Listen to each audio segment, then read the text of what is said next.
Un gusto, una alegría, una bendición inmensa estar junto a ustedes aquí en Lecciones de Esperanza, capítulo 3, lección número 3, que lleva por título Controversias. Para mí, su servidor Gabriel Moreno, una vez más le agradezco al cielo por estar conectados con ustedes. No olviden compartir este contenido con amigos y con familiares. Bueno, lección número 3, controversias. Creo que muy poco nos gusta controvertir a nosotros, es una situación compleja. Pero vemos en esta lección cómo Jesús tuvo que enfrentar esas controversias, especialmente con los líderes religiosos de la época, ya que ellos lo que hacían era socavar la autoridad de la palabra de Dios. Mi Jesús les hizo como referencia a esto, les llamó la atención en relación a esto, les disgustó a ellos y por eso se generaban controversias y trataban ellos de probarlo con relación a su seguimiento de la palabra de Dios y las tradiciones judías que para ellos en ese momento eran más relevantes que la misma palabra de Dios.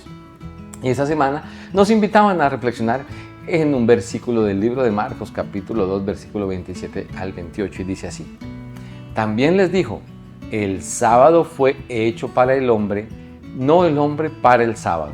Así el Hijo del Hombre es también Señor del sábado. Bueno, lo que miramos en Marcos capítulo 2 hasta el capítulo 3, más o menos versículo 6 del capítulo 3, son 5 historias que nos muestran y nos marcan de manera clara el contraste entre las enseñanzas de Cristo y las enseñanzas de los líderes religiosos de ese momento o de esa época. Cada historia se vincula como la anterior, hay un tópico que las va como uniendo y pues al final nos lleva esas 5 historias o algunas lecciones interesantes. Esas historias, les resumo, son las siguientes. La primera es la sanación de un paralítico. La segunda es el llamamiento de Leví. Lo tercero es un asunto sobre el ayuno.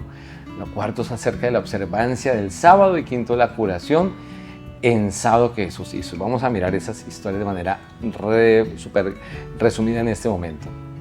Marcos capítulo 2 comienza narra la historia de un hombre que tenía unos amigos. El hombre era paralítico y el hombre pues la casa estaba llena donde Jesús estaba y los amigos querían presentarlo a Jesús. Ya se había corrido la fama del poder sanador de Jesús y como no había forma de acceder por la puerta, ¿qué hicieron ellos? Ellos, dice la Biblia, que subieron al techo, movieron algo en el techo y bajaron a Jesús y lo colocaron delante de él. Al estar ante su presencia, bajando a descender a su amigo por el techo, Jesús lo ve y Jesús dice algo.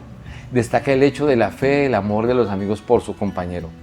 Y Jesús en versículo 2 de Marcos, capítulo 2, versículo 5 de Marcos, donde dice allí que vio la fe de ellos. Y ahora uno puede decir, ¿cómo se puede ver la fe? ¿Cómo se pueden ver algunos sentimientos? Pues al igual que el amor y otro tipo de sentimientos o de principios nuestros, se llegan a ver o se hacen visibles a través de las acciones, de los actos. Nosotros le podemos decir a alguien muchas cosas, que lo queremos, que lo apreciamos, pero si eso no va acompañado de acciones, pues realmente la persona no creerá, no se hará notorio a eso. Entonces, esos amigos con todo lo que hicieron mostraron fe en que Jesús podía hacer algo por él y por eso estuvieron dispuestos a hacer cosas que para muchos eran como muy lógicas, alocadas, pero confiaban de que en Jesús había poder para ayudar a su amigo. La necesidad pues de ese hombre obviamente era física, ¿verdad? Pero lo que notamos es que pasa algo. Cuando llegan ante la presencia de Jesús, las primeras palabras de Jesús a ese hombre no es sobre su aspecto físico, sino que tienen que ver con sus pecados. Jesús le dice, tus pecados te son perdonados. Y ante eso, el hombre no pronuncia palabra alguna durante todo este proceso, durante toda esta parte de la narración de la historia. Pero mientras el hombre que recibe el beneficio del perdón y de la sanación está en silencio, en lugar de esto, los líderes o los dirigentes religiosos de ese momento objetan mentalmente a lo que Jesús acaba de hacer. Consideraban que las palabras de Jesús eran una blasfemia, ya que ellos consideraban que solamente Dios podía tener la prerrogativa de perdonar los pecados y de sanar a alguien. Así que no entendían mucho lo que estaba pasando, estaban ellos allí discutiendo en su mente. Conociendo lo que pasaba en su mente, dice Marcos capítulo 2, versículo 8 al 11, Jesús dice lo siguiente: Y conociendo luego Jesús en su espíritu que cavilaban de esta manera dentro de sí mismo, les dijo, ¿por qué caviláis así dentro de vuestros corazones? ¿Qué es más fácil decir al paralítico, tus pecados te son perdonados? O decirle, levántate, toma tu lecho y anda. Pues para que sepáis que el Hijo del Hombre tiene potestad en la tierra para perdonar pecados, le dijo al paralítico, a ti te digo, levántate, toma tu lecho y vete a tu casa. Palabras que para ellos en ese momento eran incomprensibles. Estos dirigentes habían perdido de vista lo que realmente importaba y espero que tú y yo no lo perdamos. La Biblia nos habla acerca de la justicia, la misericordia y una actitud humilde delante de Dios. Podemos guardar todas las formas de la ley, pero si no tenemos el Espíritu de Jesús, estamos realmente errados en nuestra relación con Él. Estaban tan obsesionados defendiendo la manera de entender a Dios, de conocer a Dios, que no veían esos líderes, esos dirigentes, la actuación de Dios ante sus propios ojos. Estaban concentrados en defender el nombre de Dios, en trabajar para Dios, pero Dios estaba enfrente de ellos y ellos no lo podían percibir. ¿Por qué? Porque no estaba actuando como ellos consideraban que debían actuar y porque, aunque conocían las profecías del Mesías, no estaban aceptando la presencia de Jesús y no estaban estudiando todo eso a la luz de la Escritura, ¿verdad? Ahora Jesús viene a llamar a Leví Mateo, un publicano. En ese entonces los publicanos no eran personas muy apreciadas entre la población judía, ya que muy a menudo ellos exigían más de lo debido y se enriquecían de manera ilícita a costa de sus compatriotas. Un comentario de ese entonces judío acerca de una ley religiosa decía lo siguiente: si un publicano entra en una casa, todo lo que está dentro de la casa se vuelve inmundo. Imagínate cómo era la percepción de los judíos hacia esas personas y Leví Mateo hacía parte de ese grupo de personas. Por lo tanto, no es sorpresa que los escribas inquirieran o los líderes inquirieran en tono de mucha desaprobación, de mucha incomodidad y decían, ¿cómo es esto? ¿Que él come y bebe con los publicanos y con los pecadores? Ellos no podían concebir que si él decía ser Dios, el Mesías, estuviera sentándose con las personas despreciadas por ellos. Jesús no rechazó la pregunta, sino que antes se la devolvió a ellos, indicándoles o diciéndoles que son los enfermos, no los sanos, quienes necesitan al doctor, ¿verdad? Reclamó de esa manera para sí el título también de médico espiritual, aquel que puede sanar el alma tuya. Si tienes un problema, busca a Jesús. Sana cualquier tipo de herida en tu corazón, en tu mente, en tu vida. Ahora, ¿acaso no debería un doctor ir a donde los que están enfermos? Eso es lo que quería Jesús dejar claro ante ellos. Ellos eran pecadores y Él había venido como Dios a rescatarlos, a salvarlos, a ayudarles. Marcos 2, del 18 al 22, inicia un nuevo tema ahora allí. Se trata de una historia central allí dentro de esos relatos que estamos mirando de las controversias. Y esta historia gira en torno de una pregunta de por qué los discípulos no ayunaban. La gente decía, pero ¿cómo todos estamos ayunando? Los discípulos de Juan ayunan, los fariseos o los dirigentes ayunan, pero los discípulos de Jesús no ayunan. Jesús le responde a ellos con una ilustración de una fiesta de bodas y compara la presencia de Jesús con el novio en la fiesta. Y le dice, sería incomprensible que en una ocasión tan especial, pues los invitados ayunaran. Es un momento de fiesta, de alegría, de gozo. Pero lo que Jesús hace allí es predecir que llegaría un día en que el novio les sería quitado y en alusión a su muerte expiatoria en la cruz del Calvario, y dijo, entonces sería momento en que sus discípulos ayunarían. Pero en ese momento era momento de regocijarse. Si hoy tenemos la posibilidad de conectarnos con Jesús, aprovechémoslo, conectémonos con Él, disfrutemos de su presencia a través de la lectura de la Biblia y de la oración.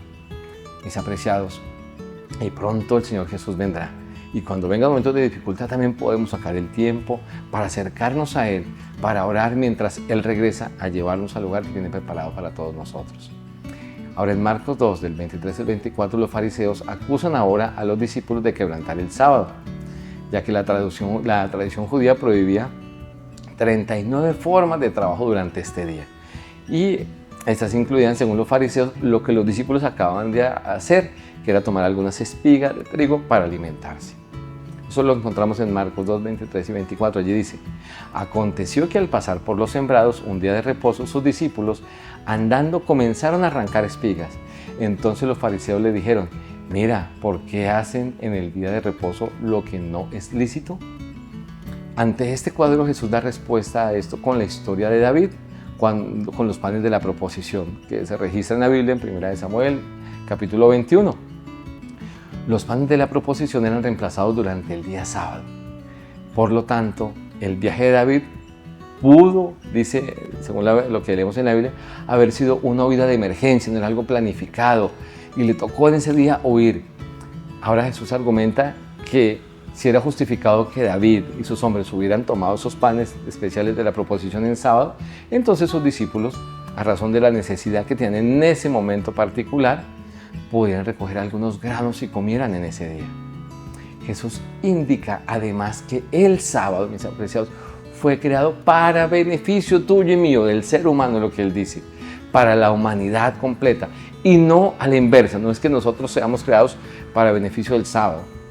Ahora, luego de esto, Marcos nos presenta una historia más, la historia de Jesús sanando a un hombre con una mano seca. Eso está en Marcos 3, del 1 al 6.